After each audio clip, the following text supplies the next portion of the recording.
okay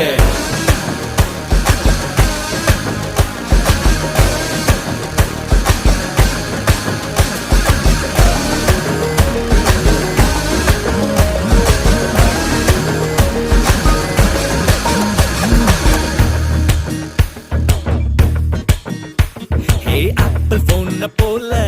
கையில எடுக்கவா உன்னை அப்படியே டச் பண்ணி கொடுக்கவா Facebook